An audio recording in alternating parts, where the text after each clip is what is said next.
Peter B. Collins, News and Comment. It's Thursday, August 25th, 2016. Back to school time. Don't forget your gun. Put down that weapon, or we'll all be gone. You can't hide nowhere with a torchlight on. In the state of Texas, lawmakers have embraced the false notion put forward by the NRA that the solution to a bad guy with a gun is a good guy with a gun, or a bunch of good guys with guns. And in a bizarre move, a law took effect on August 1st, the 50th anniversary of the clock tower shooting at the University of Texas, Austin. And now on that campus, students, and I suppose faculty members too, are permitted to concealed carry weapons. That's right. Not just open carry of weapons, but concealed carry. The campus carry law is being protested by some resourceful students who came up with the idea before the end of last school year, and they rolled it out big time this year. And it's a little risque, perhaps, but it's a campaign called Cocks, Not Glocks. And more than 5,000 sex toys, mostly dildos, have been donated by sex emporiums and distributed on the UT campus in the last 5 days. 5,000 dildos. And so students are displaying those in an open carry manner, hanging them from belts and backpacks. And it is a bizarre and somewhat ludicrous way to draw attention to the bizarre and ludicrous law that is now in effect there. And I've seen commentary from professors at UT who are very concerned because you won't know in an auditorium of 300 students how many might be packing heat. And if the professor says something that enrages an armed student, well, you can let your imagination take it from there. And I think this is a very dangerous move. Now, there are campuses that have permitted weapons in the past without any serious incident. But because this is so prominent, I think it has the risk of attracting an unhinged individual, even someone who is not a student, who decides to go on the campus there in Austin for a little target practice. And I've been to Austin. It's a great party town. Down on, I think it's 6th Street is the main street with all the clubs and restaurants. And there's a place there that you go into, and it looks like it's a whole bank of different colored Slurpee machines. But those are daiquiris. And the daiquiris are made with very high-powered, high-octane types of grain alcohol. So for $2, you can get yourself an Alcopop and get totally loaded. Right there down the street from the UT campus. And, of course, if you've got your concealed weapon with you and the urge strikes, well, I think that's a pretty dangerous combination. So the campus dildo carry movement started last year when Jessica Jin, a UT alum, organized a protest to satirize the absurdity of weapons by bringing on the absurdity of sex toys, which are technically illegal because they are engaging in the public display of obscene items. Now, I don't know anybody who's been arrested for carrying a plastic dildo, but that certainly could occur, and it could be an interesting kind of confrontation. Miguel Robles, a 19-year-old political communications student, has a sign that says, "You're packing heat, I'm packing meat." And he said he feels less safe now that the campus carry exists. He said, during class, you're not sure if you can argue or have discussions anymore because if someone gets very offended at any moment, violence could just spill out. It's very unnerving. Really, he said. And on Monday, a federal judge in Austin denied a request by 3 professors for a preliminary injunction blocking the law. They argue it infringes free speech by creating an intimidating atmosphere. I think that's pretty accurate. We have been covering the activities of law enforcement, local and the FBI, in the troubled city of Baltimore, Maryland. And a few weeks ago, we revealed that during the Freddie Gray protests, the FBI was flying fixed-wing aircraft like a Cessna for surveillance purposes over the Baltimore area. And this was alarming. I raised the question about whether that aircraft had more than cameras, including the Stingray and Dirtbox technology that allows them to capture the signals from thousands of cell phones within range. And I want to credit the ACLU in Baltimore, because they have stayed on this case and now discovered that the city police department has been running an unannounced aerial surveillance program since January. Now, this was not publicly announced. It was not publicly embraced by the mayor. In fact, it's been done on the down low. And the guy who is at the center of all this, and I want to credit Bloomberg Business for publishing a great expose on this, the guy's name is Ross McNutt, and he is the founder of Persistent Surveillance Systems. That name says a lot. He's an Air Force Academy grad, a physicist, MIT-trained engineer, worked for the Air Force to develop different things, including ways to monitor roadside bombs in the war in Iraq. And he says that his system, Persistent Surveillance, is like Google Earth with TiVo capability, meaning that at any time you can freeze frame, rewind, go back to old archived files. Now, this guy McNutt comes out of Dayton, Ohio, where he first attempted to get the police department there to adapt his system. The mistake was that he did it in a transparent manner, and community opposition surfaced, and that was scuttled. So when he got to Baltimore, they kept it under wraps, and in the earlier part of this year, they started these flights, and they said that it was only for major crimes, only for serious issues. But now we know that they've been using it to track dirt bikers who like to come into Baltimore on the weekends and kind of create a little traffic mess. And there was another case where people were stealing wood, and they used the airplane and the surveillance system for that.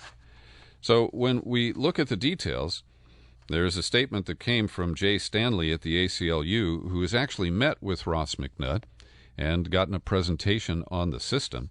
And they have a number of concerns about the technology, because these fixed-wing aircraft could, in short order, be replaced by drones.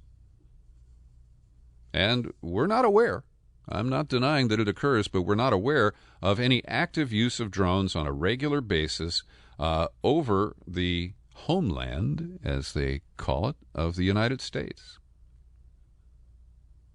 And so the ACLU is monitoring this, and I'm glad they are.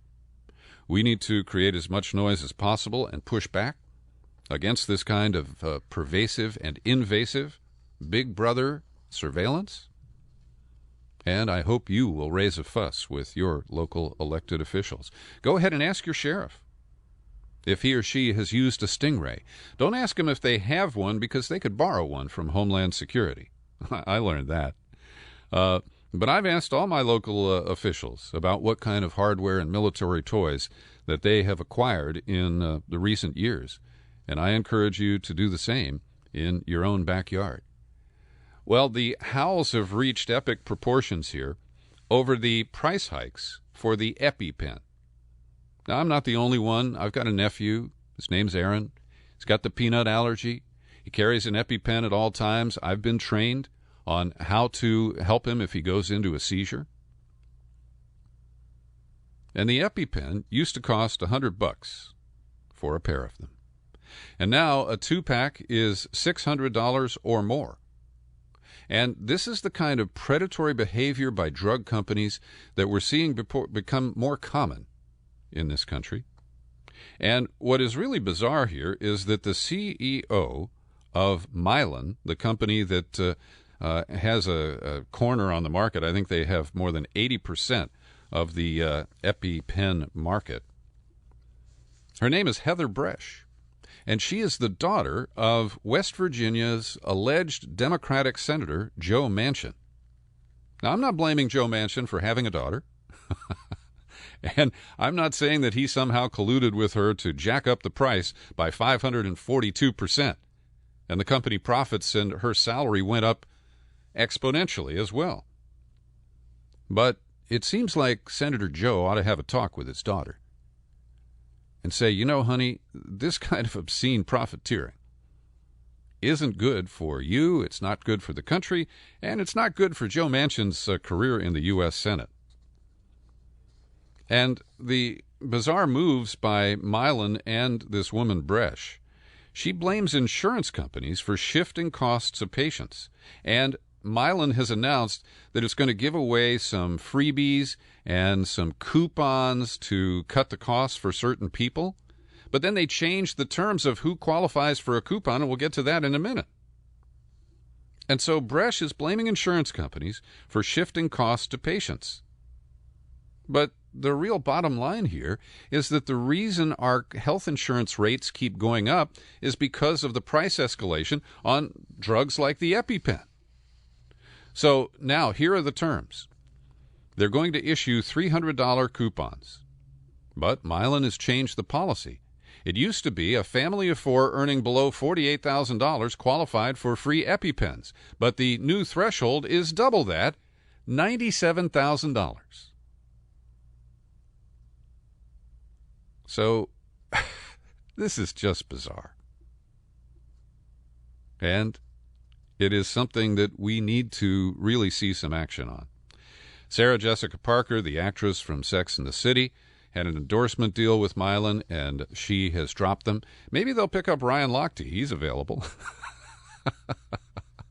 And here's a statement from Bob Weissman, president of Public Citizen, about the Milan scandal here. He said, if the company wants to calm public outrage over its contemptible and unconscionable price spikes, there's only one course of action. Lower the price.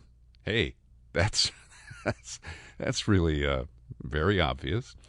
Canadian online pharmacies currently offer EpiPens for just over $100 each. But in the past, I believe the price in the U.S. was about $100 for the 2-pack.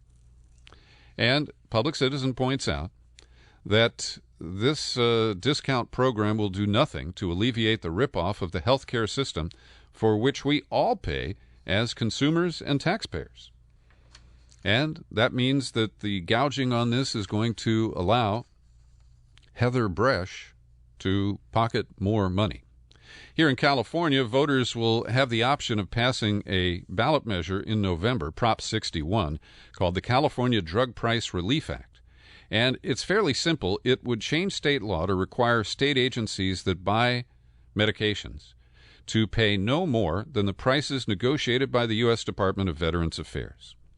Now, this is a modest step forward, if it passes, because the Veterans Administration, I believe, is the only federal agency that is allowed to negotiate for mass purchase discounts. That is not permitted under Obamacare. And that's just another obscene reality of the American scene today.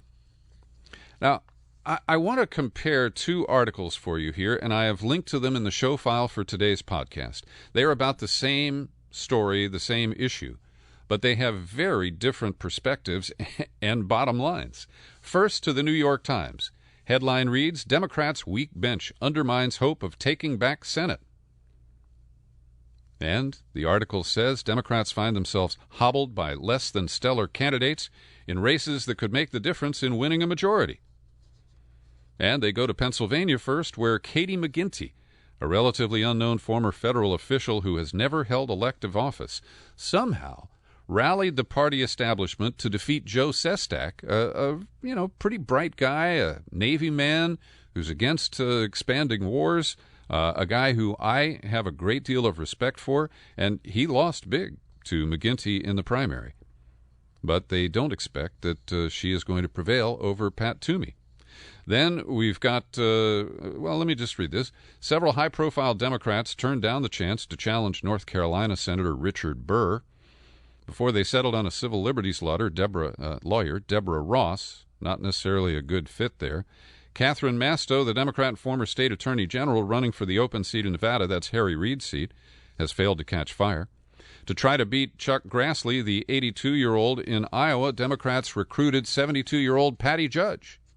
Senator Rob Portman's Democratic challenger is former Governor Ted Strickland, age 75, being taunted as Retread Ted. Now, Strickland, I think, does have a chance to defeat Rob Portman, despite that characterization. Then we go to Florida, where Marco Rubio said he wasn't going to run, then got back to try to reclaim his seat. And Alan Grayson, a populist who I have talked with many times, and I certainly prefer, he's been hammered by a domestic violence issue that surfaced very late in the campaign. And from here, I can't tell if it's legitimate or a low blow coming from Patrick Murphy, who is a former Republican and a wealthy guy who's trying to buy this Senate seat. And he's pro-TPP. I mean, he should be a Republican still. And so I think that this article is interesting and accurate. They quote David Axelrod saying the bench is not apparent right now. And then there is frustration on the House side, where younger members have been hoping that Nancy Pelosi and her aging leadership would step aside. And Karen Bass, who's an up-and-coming congresswoman from California, and she previously served as the Speaker of our Assembly, she said, I was on the recruitment committee to get new candidates, and a lot of them decided to take a pass. There's a general concern about the age of leadership. There are people who are new to Congress and have a difficult situation because they're not going to be there for 20 years. So the seniority system is certainly backing up any prospects for reshuffling of the leadership in the House. And then on the same issue, the same focus, we go to The Guardian, the British newspaper that provides pretty good coverage of the American scene, and their headline reads, "Women poised to lead Democratic return to power in the Senate." So I've got a little newspaper whiplash here, and I hope I haven't transferred that to you. So The Guardian reads, there's broad agreement on the states where Democrats have the best chance of picking up seats. Illinois, that's Tammy Duckworth. Pennsylvania, we just talked about. New Hampshire, that's a pretty good shot against Kelly Ayotte. North Carolina, Arizona, the woman running against John McCain. Wisconsin, and Ohio. Now, the Wisconsin race pits Russ Feingold against Johnson, and I think he's got a good shot. So what's interesting here is that this is kind of a feminist perspective. I'm not slamming the reporter here, but it's written by a Megan Carpentier. And it's just so interesting to see this very different take on the prospects of regaining Democratic control of the Senate this year. I think we'll know sometime in mid-November. Today, for my subscribers, I am releasing an in-depth interview with the colorful international journalist Greg Palast. And Greg has a new film out called The Best Democracy Money Can Buy. It's featured on the cover story of Rolling Stone, being released today. And Greg Palast has crisscrossed the United States looking for the mythical double voters, the ones Republicans say, and Donald Trump in particular has feared up, are going to vote 10 times and rig the election. Now, I have many problems with our electoral system in this country. But as you know, voter fraud committed by people who vote more than once is extremely rare. Extremely rare. Here's an excerpt from my conversation with Greg Palast.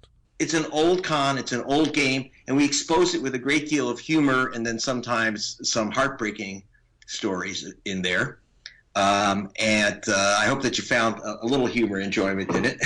Well, let's just share one scene when you got on the bus with Willie Nelson and you showed him the list of people named William Nelson, and you warned him that whenever he gets back to Texas, he might not be able to vote. Yeah, he's registered as Willie H. Nelson, and he was paired with they said that he voted a second time. Actually, they said he voted many times. But one of the times he voted as Willie Mae Nelson as a woman. Now, you have to understand these lists of double voters they actually show people voting twice, once a man and once a woman. So I asked Willie, Is that why you have those pigtails to get away with with voting a second time as Willie May? Obviously this was a send-up of this double voter scam, but it really is true. He's really on the list, and he kept laughing so much, I couldn't get him to do the scene straight. So finally, I just said, "Are you high on something?" And he said, "Aren't you?" And The full interview with Greg Palast is released today, available for subscribers at peterbcollins.com and all of our outlets. And when you listen to the interview, if you live in the San Francisco Bay Area, pay close attention, because Greg Palast at a certain moment gets generous, and he offers free tickets for Peter B. Collins listeners to review this film, to see it, at the Grand Lake Theater in Oakland on September 7th. So if you're interested in that, be sure to listen to the interview, and then you send an email to peter@peterbcollins.com. The first 12 people who do that, they're going to be rewarded with a pair of free tickets to see The Best Democracy Money Can Buy. And as we talk about our subscribers, I always like to take a second to identify and thank some of the people who support my work with subscription payments, like George Reeves, Andrew Harnack, Linda Lewis, and Jason Ferguson. Thanks to each and every one of you, and why don't you join them? Come on over to peterbcollins.com, and you click on the menu button, and you click on the pull-down, Become a Subscriber, takes you to the sign-up page, and it's real easy to set up a new subscription. I'm grateful for all the people who do so. Well, the Clinton Foundation scandal continues to be a real problem for Hillary's campaign, and I am astounded at the people who plug up their noses, divert their eyes, and they cannot see or smell the stench and the corruption that the Clinton Foundation represents. And the latest defense is to talk about all the good work that the money raised at the Clinton Foundation does. And that is not in dispute. But Bill Clinton takes the position, and this is a comparison, I'm not saying he said this, but it's, "Don't make me kill these beautiful little kittens." And so instead of responding to the issues of pay-to-play, of donors to the Clinton Foundation getting favored access at the State Department, Bill Clinton wants to divert your attention and say, "Oh, we're doing such good work, you can't cut it off." Well, when you're laundering money from Saudi Arabia and Bahrain and other dictatorships from around the world, and you say, well, we're taking money from people who hate homosexuals and using it to buy drugs to limit the spread of AIDS in Africa, but they are ignoring the influence peddling that occurs and the influence that is served up. So I'm linking today to two great commentaries that have been published in the last day or two. One is from Will Bunch, who is a columnist at the Philadelphia Daily News. The article reads, "What does Hillary have to do for it to be corruption?" And he opens by saying, what would happen if an iPhone captured Hillary Clinton getting handed a white envelope stuffed with unmarked $100 bills in a hotel ladies' room? That's his comparison. Of course, that would be bribery, and it would be a crime. But he says, while he thinks that the scandal here is not that bad, he then goes on to cite David Sirota's work at the International Business Times and one particular episode. And this details one that I had read about but not quite gotten the full picture. And that is the exchange of an email between Doug Band at the Clinton Foundation and Huma Abedin, the top aide to Hillary Clinton at the State Department, trying to arrange a meeting for a prince from Bahrain, Crown Prince Salman. And they went ahead and set up the meeting. Salman, who has donated $32 million to the Clinton Foundation, and the Kingdom of Bahrain has donated additional money separately. Well, he went to the meeting, and just a few days later, the State Department approved the commercial sales of arms to the nation of Bahrain. Now, this timing is critical, because it came as Bahrain was violently suppressing the uprisings that were fanned by the so-called Arab Spring. And so this was not only special access for a Clinton Foundation donor, but a decision made by the Secretary of State to support a repressive regime as it repressed its population. This is really ugly. It's corrupt, it's influence peddling, and it's the wrong philosophical viewpoint. It's the wrong move to make. And so this is not about the kittens. This is not about the programs of the Clinton Foundation, and they're not all pure as the driven snow. We know that from Haiti. But I will stipulate that a lot of good work is being done with the money that flows through the Clinton Foundation. But that does not clear up the obvious conflicts of interest. And they're not just appearances. There is a real conflict of interest surfacing in some of these cases, and there are more emails that could tell us more stories like this. And Glenn Greenwald, in a lengthy piece that I'm linking to, he says the Clinton Foundation has done some good work, that's beyond dispute, but that fact has exactly nothing to do with the profound ethical problems and corruption threats raised by the way its funds have been raised. And this is the issue. You can't tell us to ignore one side of the foundation and say, just look over here at the wonderful things we do with the sordid, tainted blood money in some cases that we collect. And they're getting ready to do another Clinton Global Initiative in just a week or two. And I encourage you to read Glenn Greenwald's piece because he points out that taking money from the Saudis and laundering it through the Clinton Foundation to pay for AIDS programs in Africa may seem very clever. But if it were completely separate from our government and the State Department, I might be okay with that. After all, let me just give you an example. Here in California, I worked for a nonprofit for many years that produced radio programs to support the children of young parents. And the money came from a tobacco tax that was passed by actor Rob Reiner in the 90s. And that was taking some dirty money, I'll be honest about that, and using it for a very pure purpose. But because there wasn't, Rob Reiner wasn't able to use that to advance his political career or to help his friends or to help the nation of Bahrain. And that's why I see them as very different. Last night, Bernie Sanders live streamed a national meeting of Our Revolution. He said, the question on the minds of a whole lot of people tonight is, okay, we ran a great campaign, we woke up the American people, but where do we go from here? Tonight, I want to introduce you to a new independent nonprofit called Our Revolution, which is inspired by the historic Bernie Sanders 2016 presidential campaign. And Sanders said the group will work to elect progressive candidates at all levels, local, state, federal, and campaign for liberal ballot initiatives across the country. Now, I don't have any problem with the announced mission of this group or Bernie Sanders heading it up or using his campaign to help develop this. But I'm linking to Norman Solomon's commentary that's at Common Dreams today, where he says, yeah, okay, this is a good idea, but let's keep in mind that our elections beyond the presidential races are overwhelmingly local. National support doesn't win local elections, local grassroots support does. And Norman knows he ran for Congress here in 2010 and came in third in a race where he needed to be in the top two to get to the general election.